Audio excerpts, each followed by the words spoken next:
합시다. 신앙서적 가운데 김남준 목사님, 우리 합동교단이신데요. 그분이 구원과 하나님의 계획이라는 책에 보면 이런 이야기가 나와 있습니다. 203쪽에 이런 내용을 한번 소개합니다. 우리 그리스도인들에게 하시는 이야기예요. 자, 우리 그리스도인들은 구원받을 길이 우리 주 예수 그리스도밖에 없다고 확신해야 합니다. 우리 그리스도인은 주 예수가 구원의 길이라는 것을 생각하는 정도가 되면 안 됩니다. 우리 주 예수 그리스도 외에는 구원 얻을 다른 길이 없음을 믿고 실제로 모든 길을 버려야 합니다. 그리스도 외에는 자신을 영적 죽음이라는 질병과 그로 말미암은 고통과 악으로부터 구원해낼 수 있는 길이 없다는 것을 알고 오직 그리스도께서 주시는 이 길을 걸어가야 합니다. 그리고 오로지 자신을 위해서 죽고 다시 사신 주 예수 그리스도만이 우리 인생을 전적으로 구원하시는 예수라는 사실을 고백하며 살아야 합니다. 이런 내용입니다. 우리에게 유일한 구원자는 예수 그리스도뿐이 있습니다. 믿으시죠? 우리에게 유일한 구원자는 예수 그리스도 한 분이 있습니다. 예수님이 나의 구원자이십니다. 유일한 구원자는 예수님 한 분뿐이 있습니다. 구원을 위한 하나님의 계획이 무엇일까요? 정답은 예수님뿐이죠. 구원을 위한 하나님의 계획은 예수 그리스도입니다. 그래서 하나님의 계획은 예수님을 통하여 이루어지고 예수님을 통하여 완성됩니다. 그래서 신구약 성경을 한 단어로 압축하고 요약하면 예수님입니다. 구약은 오실 예수님, 신약은 오신 예수님, 미래의 종말에 다시 오셔서 심판하시는 주님 앞에 너희들은 살아가는 존재, 이것을 성경은 한마디로 요약해주고 있습니다. 올 한 해도 주님의 손이 우리와 함께하기를 소망합니다. 주님의 손이 함께하는 교회가 되어지고 우리의 예배와 기도 가운데 주의 손이 함께하고 우리의 훈련과 섬김 가운데 주의 손을 경험하며 우리 일상 가운데 사역하는 모든 하루하루가 하나님이 함께 하시는 놀라운 은혜임을 깊이 고백하는 한 해가 되시기를 축원합니다. 사도행전을 읽어보면 하나님이 인류를 향한 놀라운 구원에 대한 프로젝트를 가지고 계십니다. 그것을 한 요약으로 한 구절로 압축합니다. 사도행전 1장 8절입니다. 우리 한번 읽어볼까요? 인류를 향한 하나님의 구원 프로젝트가 사도행전 1장 8절에 고스란히 녹아 있습니다. 다 같이 시작. 오직 성령이 너희에게 임하시면 너희가 권능을 받고 예루살렘과 온 유대와 사마리아와 땅끝까지 이르러 내 증인이 되리라 하시니라. 아멘. 사도행전은 28장까지 있으면서 1장 8절의 말씀이 구체적으로 이루어지면서 흘러가는 구조로 되어 있습니다. 오늘 13장에 오니까 하나님께서 복음을 위한 확장 연장선상에서 안디옥 교회를 우리에게 소개하십니다. 우리가 주목해야 될 것은 안디옥 교회는 오늘 선교사를 파송하면서 그 복음을 확장해내고 있습니다. 안디옥 교회는 땅끝까지 복음을 전하라고 하는 주님의 명령에 순종하기 위해서 두 사람을 선교사로 파송합니다.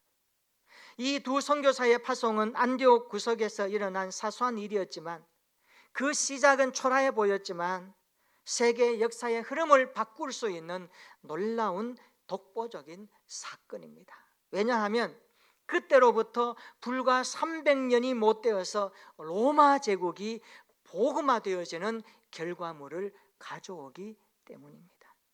안디옥 교회에 지도자들이 있었다고 말씀합니다. 어떤 지도자들이었을까요? 1절 한번 읽어볼까요? 안디옥 교회에 어떤 지도자들이 있었습니까?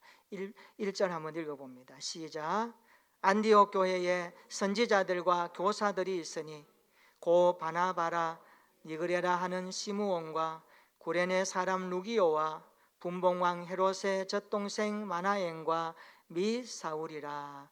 아멘. 안디옥 교회에는 선지자들과 교사들이 있었습니다. 성경은 바나바, 시므온, 루기오, 마나엔, 사울을 지도자로 주목합니다. 11장 24절에 보면 이미 바나바가 언급된 적이 있습니다. 바나바는 착한 사람이요 성령과 지혜가 충만한 사람이었더라. 그러니까 바나바는 굉장히 모난 데가 없고 잘 어울리면서 그리고 영적으로도 굉장히 성숙해 있는 사람임에 틀림이 없습니다. 포용력이 있었고요, 사람들과 같이 할 수 있는 좋은 그런 내면과 삶의 모습이 갖추어져 있었습니다. 그의 개성과 신학 인격은 이모저모로 보더라도 나무랄 데 없는 사람입니다. 자, 안디옥 교회의 지도자로 충분한 사람이죠. 그리고 바나바 다음에 나오는 시므온이 나옵니다. 여기 시므온과 루기오는 그 출신이 아프리카에서 온 사람입니다. 그리고 마나엔을 보십시오. 마나엔은 뒤에 뭐라고 수식어를 붙이고 있습니까? 헤롯의 젖동생이었다, 이렇게 말합니다. 이게 무슨 뜻인가 하면, 헤롯이 누구예요? 헤롯은 기독교 예수님에 대해서 죽이려고 달려들었던 사람이 헤롯입니다. 세례 요한의 목을 잘라서 쟁반에 가져오라고 할 정도로 악랄한 사람입니다. 안디옥 교회의 지도자인 이 마나엔은 헤롯과 어린 시절을 함께 보낸 사람임을 알 수가 있습니다.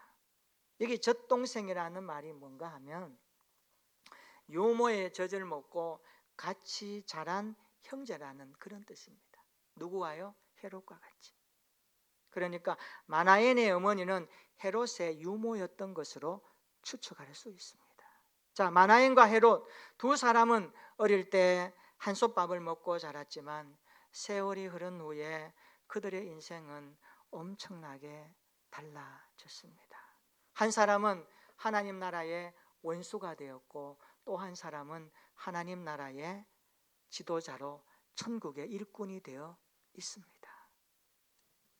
우리가 사도행전 12장 끝에 보면 헤롯의 마지막에 대해서 성경이 뭐라고 말하죠? 그가 영광을 하나님께 돌리지 아니하므로 하나님께서 벌레에 먹혀 죽도록 마지막을 우리에게 읽게 합니다. 그리고 13장에 보면 여기 나오는 젖동생 마나엔이 등장하는 걸 보니까 헤롯의 죽음을 보고 마나엔이 어떤 생각을 했을까요? 굉장히 충격을 많이 받았겠죠. 같이 생활했던 동시대 사람이니까. 그리고 사울에 대해서 나옵니다. 사울에 대해서 우리가 많이 알고 있죠. 엄격한 바리새파 교육을 받았고 날카로운 지성인입니다. 굉장히 예리한 사람입니다. 율법에 정통한 사람입니다. 로마의 시민권까지 가진 사람입니다. 흠 잡을 데 없는 사람입니다. 그가 다메섹 도상에서 그리스도를 만나고 회심했고 이방인의 그리스도로 쓰임받기에 준비되어서 오늘 여기에 등장하는 것을 보면, 오늘 안디옥 교회의 5명의 지도자들을 살펴보면 참 다양하구나 라는 것을 우리가 알 수가 있습니다. 그들은 배경도 달랐습니다. 출신 성분도 달랐습니다. 교육 수준도 달랐습니다. 성격도 달랐습니다. 지향하는 목표점도 달랐습니다. 그러나 하나님 나라의 일을 위해서 그들은 한 팀으로 모여들기 시작합니다. 우리가 알아야 됩니다. 교회는 다양성을 인정해야 됩니다. 저 사람이 나와 다르다고 틀린 게 아닙니다. 다를 뿐입니다. 다른 것은 폭을 넓히는 관계성을 말합니다. 그리고 그 다양성이 주어진 자리에서 그리스도의 머리를 향하여 몸된 공동체에 하나 되는 통일성을 가지고 예배드리고 기도하고 훈련하고 서로 관계를 맺으면서 교회의 그리스도의 몸을 세우는 것이 중요합니다.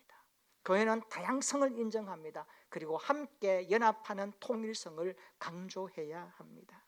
우리는 교회 일을 할 때 다양한 사람들이 모여 주님의 뜻을 위해 봉사하는 것입니다. 올 한 해도 주님이 목적하는 그 뜻을 받들어 우리 모두가 다양한 자리에서 한 주님을 바라보면서 믿음을 가지고 함께 봉사하는 귀한 일들이 많아졌으면 좋겠습니다. 안디옥 교회 지도자들의 명칭은 선지자와 교사였습니다. 이 선지자는 구약시대의 개념입니다. 구약시대에 선지자들이 있었잖아요. 하나님의 말씀을 심부름하는 대언자로 하나님이 시대마다 사용하셨습니다. 그리고 교사는요, 말씀을 연구하고 가르치는 은사에 따라서 사람들을 가르치는 사역을 감당했습니다. 안디옥 교회는 참 좋은 지도자들이 있었고 교사들이 있었습니다. 초대교회 당시에 선지자와 교사의 직분은 어느 정도 구별이 되었습니다. 선지자는 교사의 직분을 수행할 수 있었으나 교사는 선지자의 직분은 감당할 수 없었습니다. 2절 한번 보세요. 그들이 주를 섬겨 금식할 때에 라는 말씀도 나오고 3절에 보면 금식하며 기도하고 라는 말씀을 볼 때에 안디옥 교회 지도자들은 기도하면서 섬겼구나, 성령을 의지하면서 봉사했구나라는 것을 확인할 수가 있습니다. 그들은 성령의 은혜를 깊이 체험하면서 주의 교회를 섬겼던 지도자들이었고 교사들이었고 다양한 자리에서 모였지만 한 주님의 복음을 위해서 집중했던 팀의 구성임을 알 수가 있습니다. 안디옥 교회는 성령의 지시를 참 잘 따랐던 교회였던 것 같습니다. 그래서 그들은 순종하기 시작합니다. 우리 2절 3절 한번 읽어볼까요? 그들이 어떻게 순종합니까? 2절 3절입니다. 시작. 주를 섬겨 금식할 때에 성령이 이르시되 내가 불러 시키는 일을 위하여 바나바와 사울을 따로 세우라 하시니 이에 금식하며 기도하고 두 사람에게 안수하여 보내니라. 아멘. 안디옥 교회는 바나바와 사울을 공식적인 선교사로 파송합니다. 주께서 말씀하시니까 순종하는 겁니다. 여러분, 안디옥 교회는요, 대부분의 성도들의 분포와 연령이나 영적 수준이 아직까지도 어린아이와 같습니다. 장성한 어른의 신앙이 아닙니다. 어린 성도들을 위해서 바나바와 바울은요, 이 사울은요, 없어서는 안 될 목자요, 교사였습니다. 선생이었습니다. 그러나 성령은 그런 지도자들 가운데 두 사람을 보내라고 말씀하니까 그들이 전혀 의문을 제시하지 아니하고 순종하기 시작합니다. 이렇게 한번 생각해 봅시다. 여러분 있는 어떤 단체에 가장 유능하고 가장 멋있는 사람을 어떤 다른 곳에 파견 보내고 어떤 미션을 위해서 보내라 할 때에 거기 있는 같은 동료들의 마음이 어떨까요? 저 사람이 여기에 구심점이고 없으면 일이 안 될 텐데 걱정이 오지 않겠습니까? 여러분 자녀들 가운데 다 잘 되기를 원하시죠. 근데 어느 날 성령께서 그 자녀를 향하여 꿈을 주시고 믿음을 주셔서 이제 아프리카 오지에 선교사로 가라라는 메시지를 여러분의 마음에 감지할 때 부모의 심정이 어떨까요? 흔쾌히 알겠습니다 할 수 있겠습니까? 고민스럽죠. 안디옥 교회는요, 주께서 말씀하실 때에 잘 순종했던 교회였습니다. 오늘 이것이 우리 교회에 본받아야 될 놀라운 부분이 아니겠는가? 우리는 이 말씀에서 주의 음성을 듣습니다. 오늘 본문은 두 선교사를 보내신 분이 사람이 아니라 하나님이시다라고 말씀합니다. 2절 한번 보세요. 주를 섬겨 금식할 때에 성령이 이르시되 4절에 보십시오. 두 사람이 성령의 보내심을 받아 가기 시작합니다. 우리가 금식 기도하고 나서는 그것이 정말로 하나님이 기뻐하시는 일인가를 날마다 상고해 보아야 됩니다. 때로는 내가 기도하고 금식했기 때문에 나의 뜻이 거기에 숨을지는 않는지를 항상 살펴보아야 합니다. 안디옥 교회는 기도와 금식 가운데 성령의 음성에 그대로 순종하는 교회였습니다. 성령이 이르실 때 그대로 순종하며 두 사람을 파송합니다. 선교사는요, 그래서 성령이 택한 사람이고 성령이 보낸 사람이 되어야 합니다. 오늘 우리가 선교에 대해서 마인드를 잘 가져야 됩니다. 사람이 보내는 게 아닙니다. 성령께서 보내시고 성령이 그를 통하여서 일하실 것을 강력하게 준비하면서 영적으로 확인하고 부닥쳐졌을 때 선교의 이야기는 말할 수 있는 겁니다. 인간적인 계산, 인간적인 것으로 할 수 없습니다. 오늘 안디옥 교회가 선교사를 파송할 때 이 부분을 강력하게 우리에게 확인케 하는 이유는 뭘까요? 하나님의 나라는 하나님의 계획과 뜻 가운데 이루어짐을 알기에 우리는 어느 것 하나 인간적인 모습으로 할 수 없다는 사실 앞에 무릎 꿇고 이 말씀에 주목해야 합니다. 그렇습니다. 안디옥 교회가 선교사를 파송할 때 예수님께서 승천하시면서 모든 민족을 제자 삼으라 하신 이 말씀이 떨어진 16년이 지난 이후였습니다. 그런데 하나님은 시간이 되어 안디옥 교회를 통하여 놀란 복음의 일들을 감당할 때에 이 바울 같은 사람 그렇게 준비시켜 주셨고 바나바 같은 사람을 준비하셔서 하나님의 때에 일하신다는 것을 우리가 알 수가 있습니다. 자, 파송받은 두 사람이 찾아간 지역이 어디일까요? 4절 한번 보세요. 그들이 배를 타고 어디로 갑니까? 구브로로 갑니다. 드디어 바울의 1차 전도 여행이 시작됩니다. 사도행전 13장은 바울의 1차 전도 여행을 출발하는 대목입니다. 구브로는 안디옥 서남 쪽에 있는 섬입니다. 바나바의 고향이기도 하지요. 구브로에는 헬라인들이 많이 거주하고 있었다고 합니다. 유대인도 많이 살았는데 유대인들은 거기에서 회당에서 그들은 율법을 배웠고 함께 살았습니다. 그래서 사울과 바나바는 어떻게 합니까? 회당을 중심으로 복음을 전하기 시작합니다. 5절 한번 읽어볼까요? 5절입니다. 시작. 살라미에 이르러 하나님의 말씀을 유대인의 여러 회당에서 전할새 요한을 수행원으로 두었더라. 아멘. 여기 살라미는 구브로에서 가장 큰 도시로 동쪽 해안에 위치해 있었던 그 장소입니다. 요한은 바나바의 생질인 마가 요한을 가리키죠. 그리고 회당에서 그들은 복음을 전합니다. 왜 회당을 중심으로 복음을 전할까요? 이 회당이라는 개념이 굉장히 구약부터 흘러내오는 의미를 담고 있습니다. 회당은 유대인들이 여호와의 신앙을 지키는 장소였고 그리고 각종 집회 장소로 활용되었기 때문에 사람들이 많이 만날 수 있는 장소이기 때문에 그렇습니다. 회당에서 유대인들은 이미 구약 성경과 여호와 하나님에 대해서 잘 알고 있었기에 복음을 전하기에 쉬웠습니다.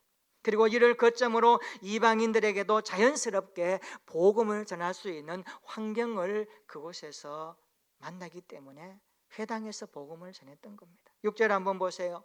바보에 이르러 바 예수라 하는 유대인 거짓 선지자, 그는 마술사인데 그를 만납니다. 별 사람 다 만나죠. 그는 총독 서기오 바울이 복음을 받아들이지 못하도록 방해하기 시작합니다. 서기오 바울은 당시 구브로를 지배하고 있던 로마 총독이었습니다. 굉장히 영향력을 가진 사람입니다. 그래서 바 예수가 서기오 바울이 복음을 듣지 못하도록 바나바와 사울이 복음을 전하니까 껄끄러웠던 것 같아요. 그것을 막 방해하기 시작합니다.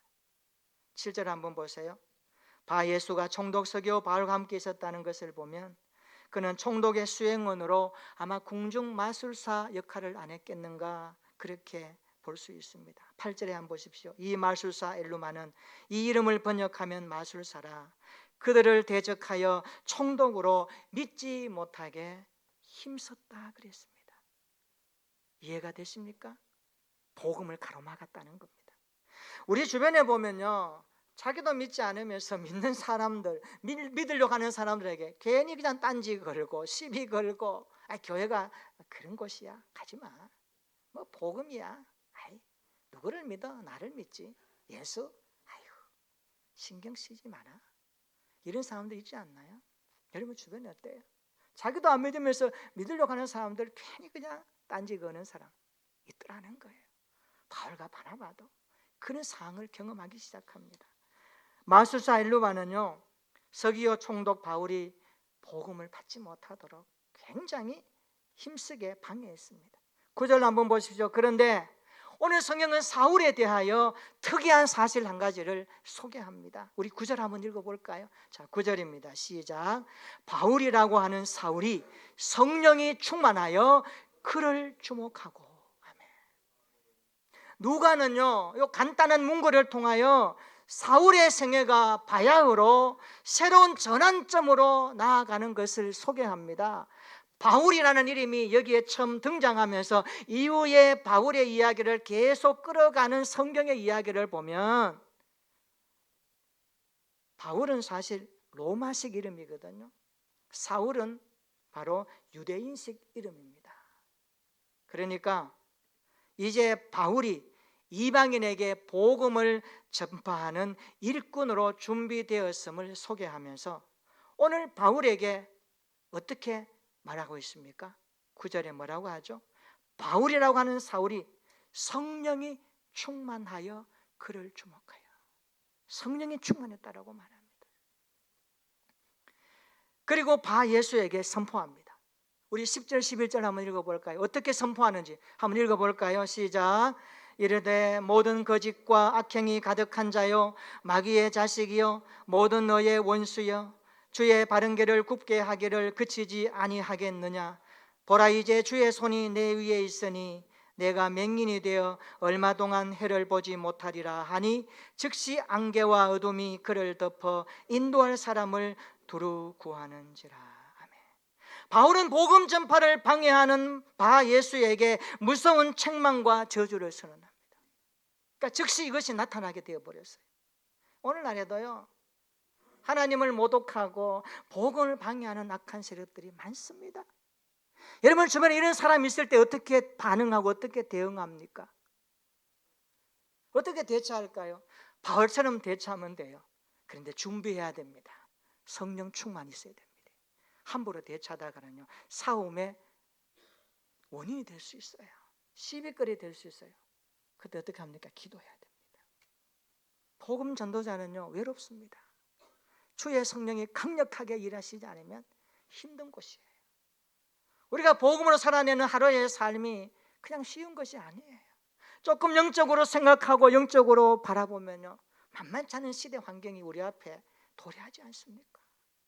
이런 시대에 오늘 바울이 박수엘루마에게 선언한 심판이 즉시 임하는 것을 보면서 이야 놀라운 일이 일어나죠. 서기오 바울이 예수를 믿고 돌아오는 일들이 막 나타납니다. 우리가 사탄은요 우리 힘으로 제어 못합니다. 여러분 원수마귀 사탄 우리가 이길 수 없어요. 그래서 우리는 성령의 충만함으로 성령께서 제어하시고 해결해 주시도록 우리는 그분을 의지하며 나가는 것밖에 없습니다. 오직 성령의 능력으로 성령의 충만으로만 이길 수 있는 길입니다. 이것을 믿으시기를 축원합니다. 인간의 감정, 인간의 생각 할 수 없어요. 그래서 12절에 보십시오. 총독 서기오 바울이 예수를 믿고 돌아오는 첫 열매가 열리기 시작합니다. 우리 12절 한번 읽어볼까요? 다 같이 시작. 이에 총독이 그렇게 된 것을 보고 믿으며 주의 가르치심을 놀랍게 여기니라. 아멘. 총독 서기오 바울이 자기의 구주로 영접하며 예수님을 믿고 그리스도인이 되었다라고 말씀하고 있습니다. 놀랍지 않습니까? 이런 일들이 여기서 일어났던 겁니다. 여러분 구원의 열매를 보는 것만큼 기쁨이 또 있을까요? 이런 현상이 우리의 가정과 교회에도 많았으면 좋겠습니다. 올 한 해 주의 손이 함께함으로 우리가 알지 못하는 크고 놀라운 일을 행하시는 그 하나님의 주도 면밀한 사역들을 우리의 믿음의 눈으로 볼 수 있는 은혜가 있기를 축원합니다.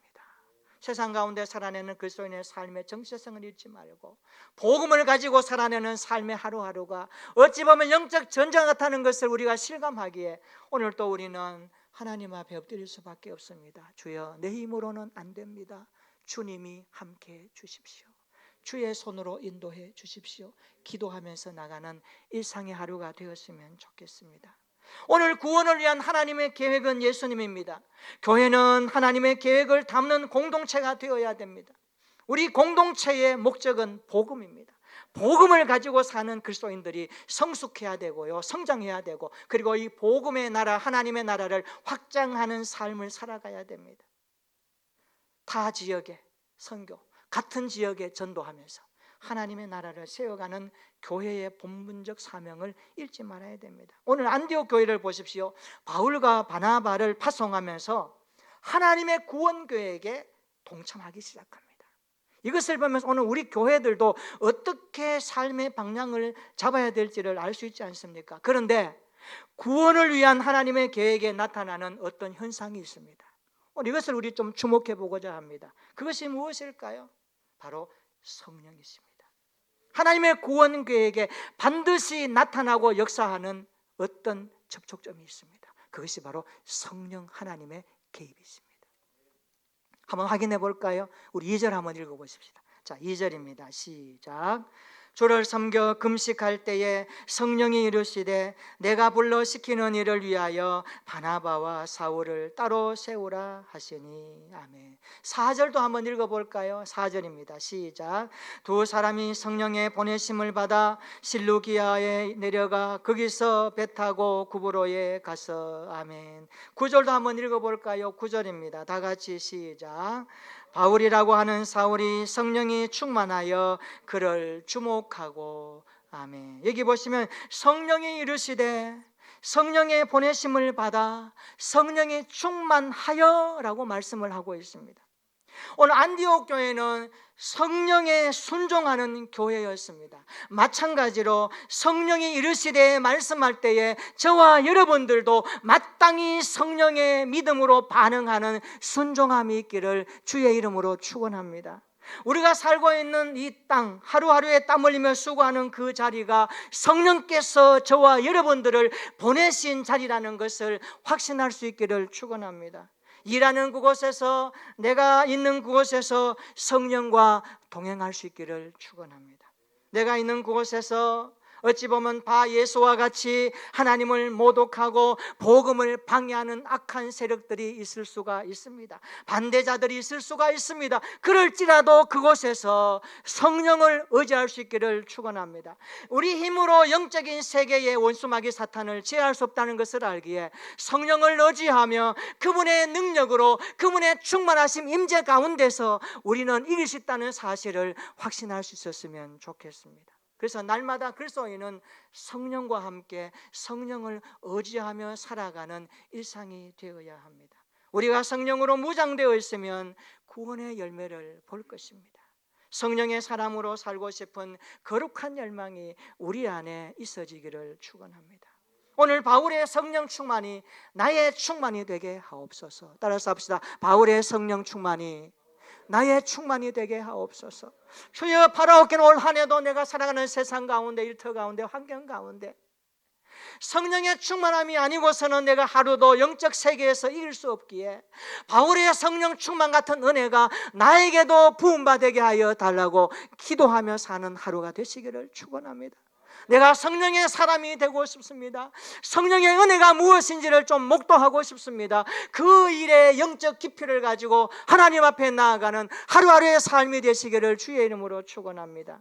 우리의 전 인격이 성령으로 무장되어지고 성령으로 다스림받고 성령으로 장악되어져서 하루하루의 삶이 내 안에 성령의 충만한 역사와 기도와 찬양과 감사와 기쁨으로 노래하며 나아가는 하루하루의 삶이 되었으면 좋겠습니다. 이것이 기쁨이요, 이것이 감사요 노래할 때 하나님은 얼마나 기뻐하시겠습니까? 그렇습니다. 2024년에도 구원을 위한 하나님의 계획에 동참하는 모든 성도가 되시기를 축원합니다. 성령께서 이르실 때 한 마음으로 순종할 수 있기를 축원합니다. 우리가 살면서 수고하는 그 자리가 성령께서 보내신 자리임을 확신하며 살아가기를 축원합니다. 그것에서 어렵고 힘든 일이 있을지라도, 가슴 아픈 일이 있을지라도 절망하지 마시고 성령을 의지하며 성령의 충만함을 기도하며 나가기를 축복합니다. 그래서 그곳에서 올 한 해도 주님의 손길, 구원의 역사하심을 강력하게 목도하면서 올 한 해도 우리의 믿음의 분량들이, 우리의 삶의 모든 것들이, 주님을 알아가는 신앙들이 더 깊어지고 온전해져서 하나님이 기뻐하시는 교회를 이루어가는 저와 여러분들의 일상이 되시기를 예수님의 이름으로 축원합니다. 다 같이 기도하겠습니다. 오늘 안디옥 교회는 바울과 바나바를 파송하면서 하나님의 구원 계획에 동참합니다. 우리도 날마다 성령에 순종하는 교회와 성도가 되었으면 좋겠습니다. 이렇게 기도합니다. 하나님, 나에게 성령께서 말씀하실 때